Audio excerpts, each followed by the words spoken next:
महाराष्ट्र का अमरावती प्रदेश की आबोहवा के लिहाज से सबसे स्वच्छ तीसरा शहर है। पर्यावरण दृष्टि से अमरावती की स्वच्छता का अंदाजा इसी बात से लगाया जा सकता है कि यहाँ 31 वाटर बॉडी में से 27 का पानी सीधे पीने योग्य पाया गया है। उधर नागपुर सेंट्रल जेल में कैदियों को गांजा सप्लाई का मामला सामने आया, जिसके बाद पुलिस ने 2 लोगों को गिरफ्तार किया है। इसके लिए प्रति डिलीवरी 5,000 रुपए चार्ज किया जाता था। मुंबई के अंधेरी रेलवे परिसर में आग लगने से 4 दुकानें जलकर खाक हो गई हैं। करीब 1 घंटे की मशक्कत के बाद 4 से ज्यादा फायर फाइटर ने आग पर काबू पाया। इस दौरान 20 लाख का माल जलकर खाक हो गया। इसके अलावा राज्यपाल भगत सिंह कोश्यारी का प्रदेश में विरोध बढ़ता जा रहा है। विपक्ष के अलावा आम जन भी शिवाजी पर की गई टिप्पणी से नाराज है। ऐसे में माना जा रहा है कि आने वाले दिनों में राज्यपाल पर इस्तीफे का दबाव बन रहा है।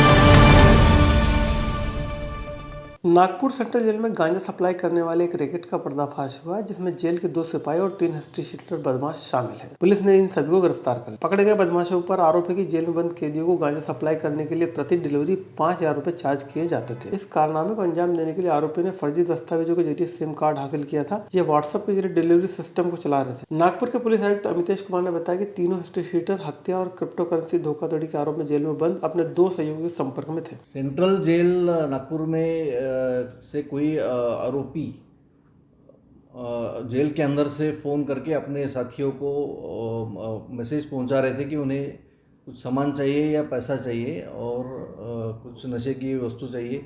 इस तरह से उनके मैसेजेस उनके मित्रों को प्राप्त हुए थे और जिससे वो मित्र अपने पैसा जमा करके जेल में उन्होंने पहुंचाया था। तो उसमें जब गोपनीय माहिती की चौकसी करके ये पता चला कि ये जेल में जो सिम यूज़ किया गया है वो जिस व्यक्ति के नाम से किया गया था उस व्यक्ति ने उन्हें दिया नहीं था।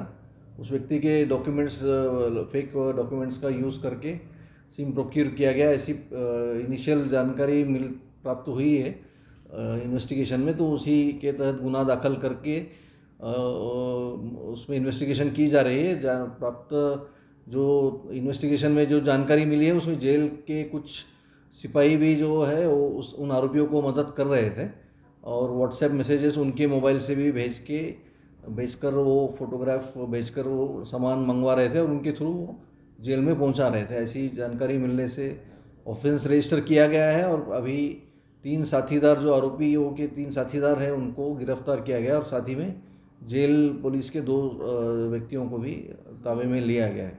मुंबई के अंधेरी रेलवे स्टेशन परिसर में शुक्रवार की सुबह आगजनी के चलते 4 दुकानें जलकर खाक हो गई। हादसे की सूचना मिलते ही दमकल की 4-5 गाड़ियां मौके पर पहुंची और करीब 1 घंटे की मशक्कत के बाद आग पर काबू पाया गया। इस हादसे में दुकानदारों को लगभग 20 लाख रुपए का नुकसान हुआ। गनीमत यह रही कि सुबह होने के कारण सभी दुकानें बंद थी, जिसके कारण किसी प्रकार की जनहानि नहीं हुई। छत्रपति शिवाजी पर टिप्पणी करने के मामले में चौतरफा गिरे महाराष्ट्र के राज्यपाल भगत सिंह कोश्यारी पर अपने पद से इस्तीफा देने का दबाव बनता जा रहा है। बता दें कि शिवाजी पर दिए बयान से कोश्यारी की महाराष्ट्र सहित पूरे देश भर में जमकर किरकिरी हो रही है। शुक्रवार को कार्यक्रम में पहुंचे होशियारी को स्वराज समिति के सदस्यों ने काले झंडे दिखाए। वहीं विपक्ष राज्यपाल से अपने पद से हटाए जाने की लगातार मांग कर रहा है। महाराष्ट्र 2022 के सर्वे में अमरावती शहर स्वच्छता के मामले में राज्य का तीसरा सबसे बेहतर शहर बन गया। हालात का अंदाजा इसी बात से लगाया जा सकता है कि प्रदूषण और स्वच्छता के मामले में महाराष्ट्र का अमरावती की स्थिति लगातार बेहतर होती जा रही है। इसके साथ ही मालखेड़ा तालाब को जिले का सबसे स्वच्छ तालाब माना गया। 31 में से 25 तालाबों का पानी पीने योग्य है, जिसे बिना किसी प्रक्रिया के सीधे पीने योग्य पाया गया, जो देश के लिए एक मिसाल है। नॅशनल क्लीन एअर प्रोग्राम अंतर्गत घेण्यात आलेल्या स्वच्छ वायू सर्वेक्षण स्पर्धेमध्ये अमरावती महानगरपालिकेच्या इतिहासात सर्वप्रथम आणि महाराष्ट्रातून एकमेव महानगरपालिका म्हणून अमरावती महानगरपालिकेची राष्ट्रीय पातळीवर निवड करण्यात आलेली आहे।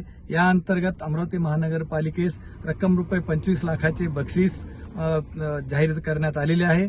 या अनुषंगाने अमरावती महानगरपालिकेच्या क्षेत्रातील सर्व पदाधिकारी, अधिकारी, कर्मचारी या सर्वांचे अमरावती महानगरपालिकेच्या वतीने मी मनापासून आभार मानतो। त्यांनी केलेल्या सहकार्यामुळेच हे पारितोषिक अमरावती महानगरपालिकेत शक्य झालेले आहे। भविष्यामध्येही आम्ही अमरावती महानगरपालिका क्षेत्रातील पर्यावरणाचे संवर्धन करण्याच्या दृष्टीने प्रयत्नशील राहू, अशी आम्ही अमरावती महानगरपालिकेच्या वतीने मी आयुक्त म्हणून डॉक्टर प्रवीण आष्टीकर आम्ही ग्वाही देतोय। मुंबई में जियो कंपनी के कर्मचारी के गोरेगांव से बोरीवली ट्रांसफर कर देने से वह इतना नाराज हुआ कि कंपनी के फाइबर की केबल काट, जिसकी वजह से लगभग 2,500 से ज्यादा उपभोक्ताओं को परेशानी का सामना करना पड़ा। शिकायत के बाद पुलिस ने आरोपी परवेज खान पर केस दर्ज कर गिरफ्तार कर लिया है। इस मामले में एक पुलिस अधिकारी ने बताया कि केबल काटने की शिकायत थाने में आई थी। इसके बाद मामले की जाँच की जा रही है। परसों एक एफआईआर रजिस्टर किया गया है, जिसमें जियो कंपनी के एक सब वेंडर के कर्मचारी ने कुछ उनका इंटरनेट की तार काटने का प्रकार किया, ऐसा तकरार रजिस्टर हुआ है। आईपीसी धारा 427, 506 और भारतीय तार अधिनियम के अंतर्गत एक गुना दाखिल किया गया है। अपने बॉस के साथ मनमुटाव और बन नहीं बन रही है, इधर क्यों मेरे को ड्यूटी दिया, इधर क्यों ट्रांसफर किया, ऐसे छोटे विवादों में भी उसने अपना उस चीज का गुस्सा मन में लेके ये काम किया, ऐसा प्रथम दृष्टि दिख रहा है। आगे का तपास इसमें चालू है।